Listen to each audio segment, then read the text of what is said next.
So our story starts in 2013 when both of us joined LUMS. While I like to read, Asad was a writer. He had previously written 2 books in Germany and he was working on his 3rd one. So when he was nearly done writing, I asked him one day, hey, how are you getting your book published? And he said, I don't know. So we set out to find ways to get his work published. We went to literary festivals all over Pakistan. We went to Karachi Literary Festival, in Lahore, in Islamabad. We met with publishers, agents and literary artists, and all of them told us one thing. बेटा पाकिस्तान में publishing का कोई scene नहीं है, आप India क्यों नहीं जाते? We don't have the infrastructure that's present in Germany. After running after Masood, Hamid, Bilal Tanveer and other prominent authors, we got the same answer over and over again. Beta India jao, beta Malaysia chale jao, beta Singapore chale jao. So here we were. I was a Pakistani, writing about Pakistan, writing for Pakistan, with revenue based in Pakistan. But my book was going to be published in India. This broke my heart.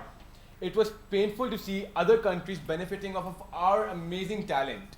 You can see the same trend happening in other industries like film and music.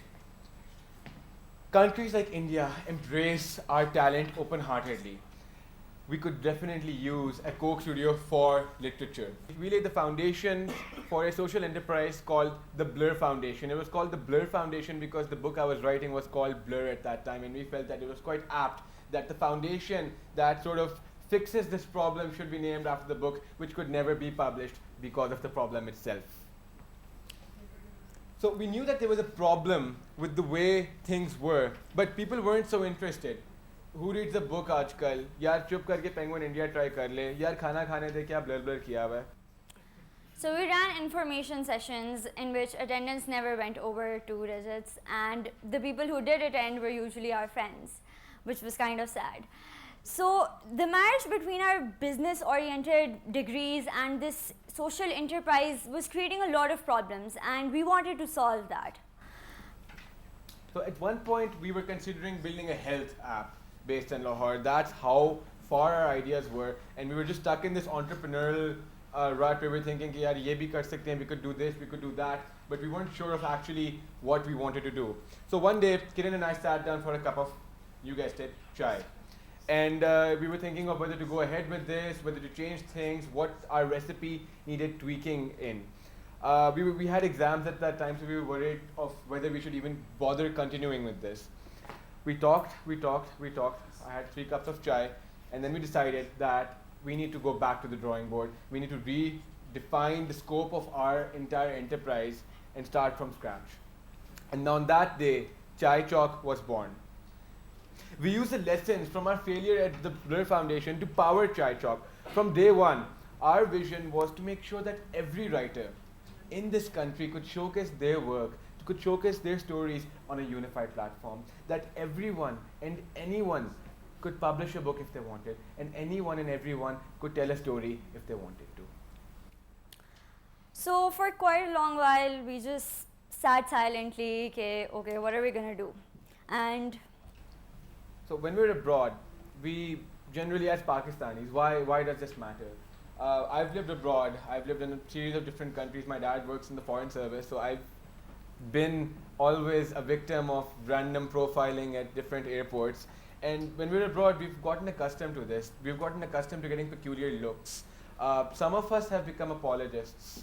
Some of us have become rebels, fighting a virtual war on different sorts of social media to prove and to tell people that Pakistan is a country which is not full of extremists, and it's not a terror sponsor with, it's not a set of homelands essentially.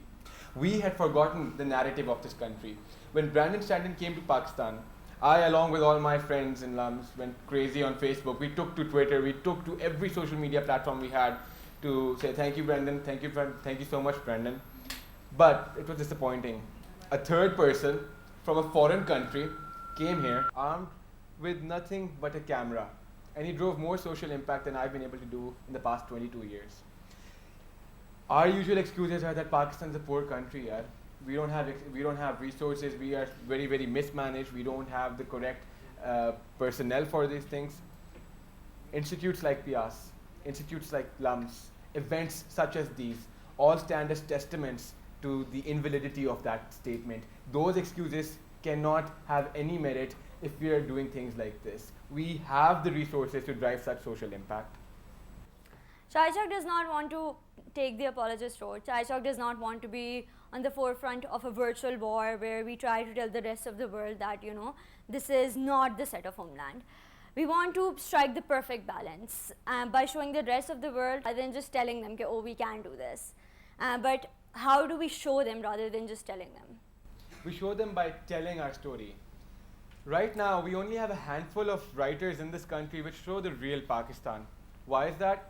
Well, because it's very difficult for writers to actually approach these big publishers, and it's easy for Masood Hamid to come up to me, an aspiring writer, and tell me, "Ke beta, Pakistan mein na publish karo, bahar chale jao." Not everybody has the resources to go to India and to talk to these publishers, and not everybody has these contacts. This makes us beg a question. This leads us to a very big question. We all know about Oxford University Press, yes? Where are we sitting right now? Why not have a PIEAS University Press? I'm from LUMS. Why not have a LUMS University Press? Why not have an IB University Press? And why not attach a university press to every single institution in this country? Why do we let Oxford University Press rule a monopoly in this country? We need a publishing house which publishes English, and it publishes Urdu, and it publishes Pashto, Sindhi, Balochi, and every single dialect that exists in this country. We need a publishing house which publishes every language and doesn't force our literature into the Western canon. We did our homework and realized that a publishing firm is required. So we'll be talking about 3 initiatives that we would like to set up. So it's sort of like stairs, so 1 step, 2 step, 3 step, publishing house. So 3 initiatives. I'll be talking about the first initiative, and that's the web experience. What is the web experience? The web experience is essentially us building a home for ChaiChalk. Now, I'm not very good at coding. I really don't know much about computers. I'm quite self-taught. And so I kind of break things and then try to fix them together again. So when we started with the web version, it was just Kiran and I, and we sat down and we had 2 laptops and we started working on the website.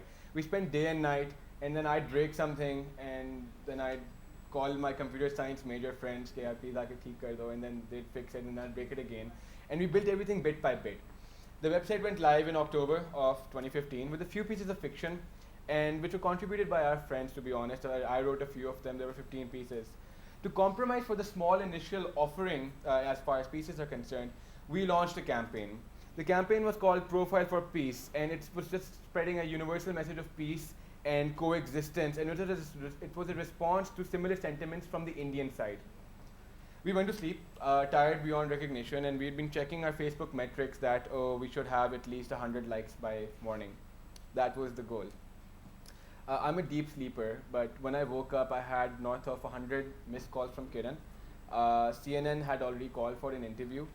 We were already featured on a dozen media platforms, and our Facebook post reach had just crossed 1 million.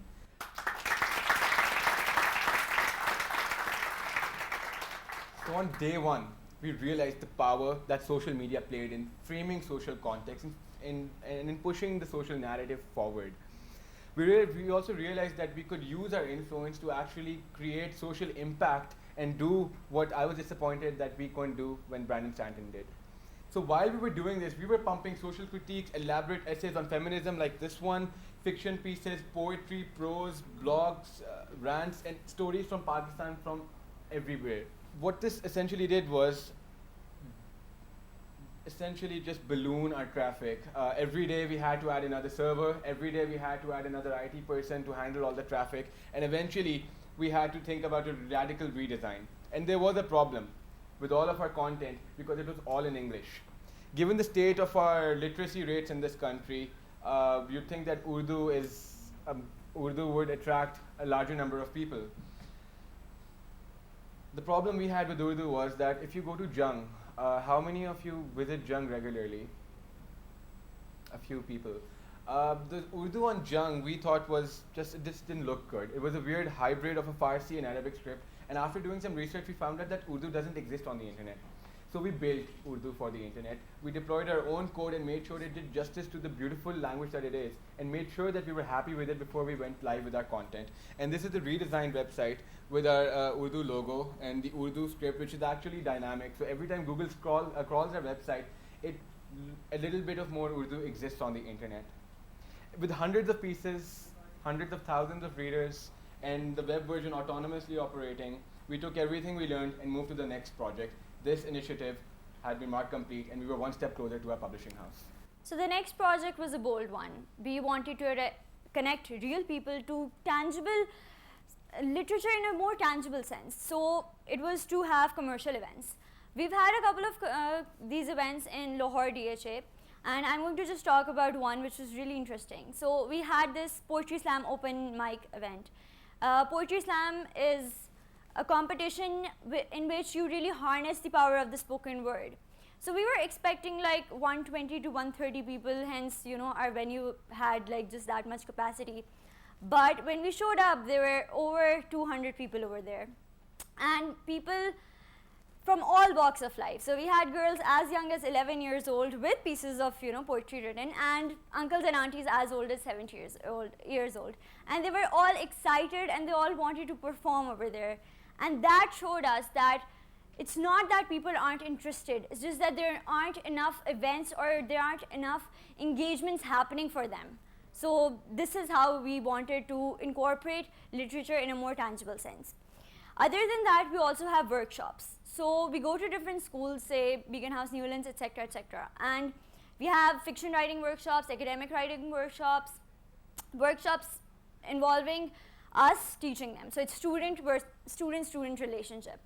But then we realized that there are a lot of people who pay other students for, say, an academic essay. So 1,000 or 2,000 might not mean a lot to us if we're getting paid for it. But what if you give that money to an underprivileged children? That might actually be their rosy roti. So why not do that? So we tweaked our model a little. Now what we do is we call these underprivileged children to our university. We give them these workshops. We tell them how to deal with academic writing, how to deal with content. And then they connect with the other students. So then it's them and them. So like both students, and then who's getting paid? Not us, but those underprivileged children. So they don't have to compromise on their studies. They get to learn a lot, and they're earning. Once this project had been tried and tested, we moved on to the third one, and this is something that we're currently working on, and we call it Digital Revolution. Remember when I said that people asked me at the beginning that nobody's reading books? They were kind of right. Well, sort of. People just were reading books, but just less. Print media will never die, it'll decrease, but regardless of how cool my smartphone gets and how cool the new iPad is, print media will never die. But there is something there. People do engage with their smartphones more often than they ever will with books in a single day.